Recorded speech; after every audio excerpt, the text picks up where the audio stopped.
Welcome to Archive Vault, where we explore declassified records, hidden histories, and state-level investigations. Please note, some illustrative narration is AI-generated for storytelling purposes. All content is educational and documentary-based. You remember the line, everyone does. "Luke, I am your father." It's one of the most famous quotes in cinema history. Except that's not the line. Darth Vader never says it.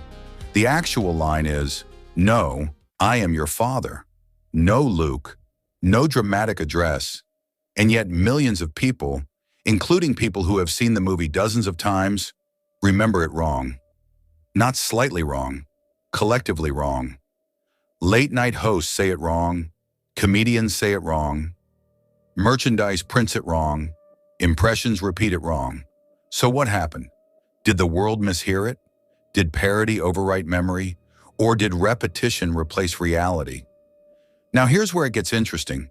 The brain doesn't store recordings, it stores reconstructions. When a quote is repeated in a simplified form, "Luke, I am your father," it feels more natural, it sounds complete, it gives context. So your brain edits the original, not maliciously, efficiently. And once enough people repeat the edited version, it becomes stronger than the source. Now imagine that mechanism applied to something bigger than a movie line. Imagine it applied to a speech, a threat, a promise, an event. If repetition reshapes memory at scale, what anchors reality? The archive or the echo? That's where the Mandela Effect stops being internet trivia. That's where it becomes infrastructure. Because the most powerful version of an event is not the one that happened. It's the one people remember, and memory spreads faster than fact.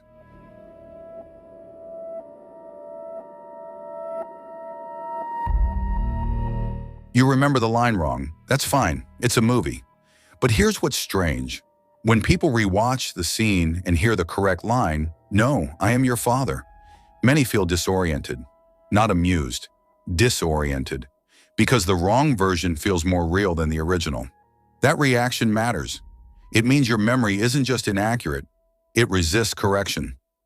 Now let's step sideways. In 2013, Nelson Mandela died. Global coverage, public mourning. But years before that, thousands of people insisted they remembered his death in prison during the 1980s. They described news reports, funerals, speeches, details. They weren't guessing. They were recalling, confidently. Online, strangers found each other, each relieved that someone else remembered it too. Relief is important, because relief stabilizes belief. When you discover others share your incorrect memory, it stops feeling like error. It starts feeling like evidence. Now imagine that mechanism operating at scale, not in a fan form, but across a population. The brain doesn't like admitting fault, so when confronted with contradiction, it searches for alternatives. Maybe there are parallel timelines. Maybe something changed. Maybe reality shifted. Notice what never feels comfortable. "I remembered wrong." That sentence is small, but it threatens something large. If your memory can't be trusted on trivial things, what about important ones? What about arguments you're certain happened? Promises you swear were made?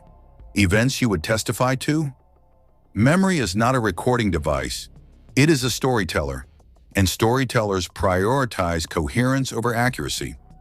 Now here's the unsettling layer. In the digital age, repetition isn't organic. It's algorithmic. The more a version is repeated, the more visible it becomes. The more visible it becomes, the more real it feels. And once it feels real, it embeds. The original fades. Not because it disappeared, because it was outpaced. That's what makes the Mandela Effect eerie. Not alternate universes, but accelerated consensus. If enough people repeat the same distortion, correction begins to look suspicious. And suspicion spreads faster than clarification. So here's the quiet question hanging in the dark. If your memory can be rewritten by repetition, and repetition can be engineered, then what anchors reality? Not what happened, Not even what was recorded, but what is remembered and remembered together.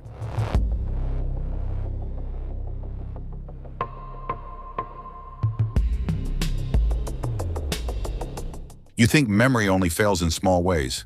Movie lines, logos, spellings. It doesn't. In the 1980s, a woman was attacked in her apartment. During the assault, she made a decision. She would study his face. She focused on his eyes, his voice, the shape of his jaw. Later, she helped create a sketch. She identified a man in a lineup. She pointed at him in court. She said she was certain. The jury believed her. He went to prison. For years, he insisted he didn't do it. Then something changed. A new kind of testing became available, DNA. The evidence was examined. It didn't match him. It matched someone else. The man she had identified so confidently was innocent. His name was Ronald Cotton. But here's the part that unsettles people. Even after the DNA results, even after the real attacker was identified, she could still see his face as the attacker in her memory. Her mind had rewritten the moment, and it defended the rewrite. That's the fracture. Memory doesn't behave like footage, it behaves like narrative. And once a narrative locks in, it feels real. Now widen the lens. If one person can reconstruct a face under trauma, what happens when millions reconstruct an event under repetition? That's where this stops being about movies. That's where it gets uncomfortable.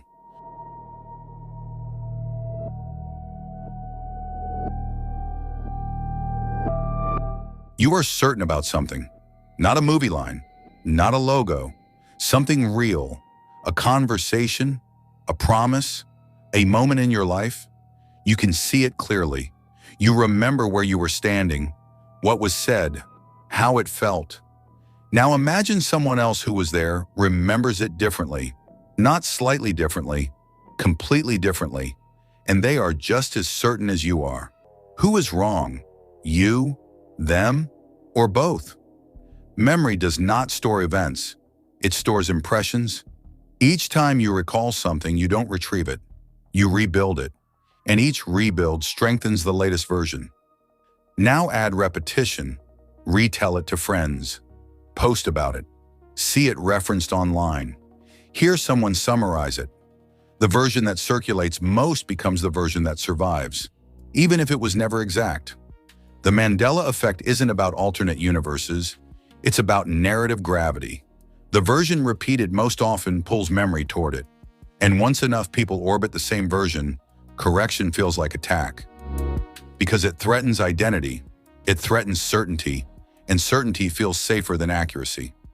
Here is the quiet, unsettling truth. Shared memory is not proof. Consensus is not verification. Confidence is not evidence.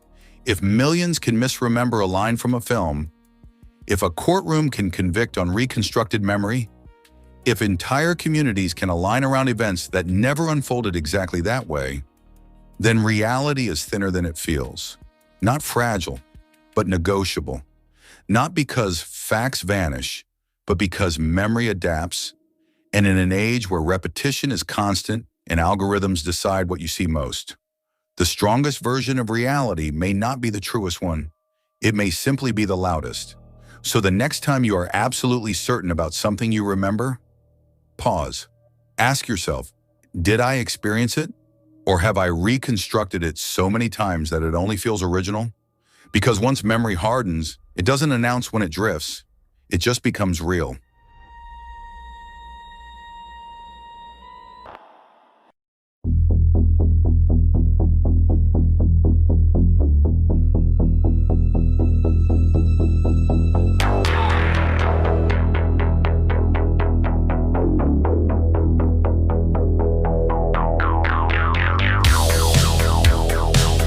Thank you for listening to Archive Vault Podcast. I hope you enjoyed this deep dive and found it insightful. Wishing you a great week ahead, and remember to subscribe so you don't miss our next episode. We'll be back soon with more stories from the archives. See you next time.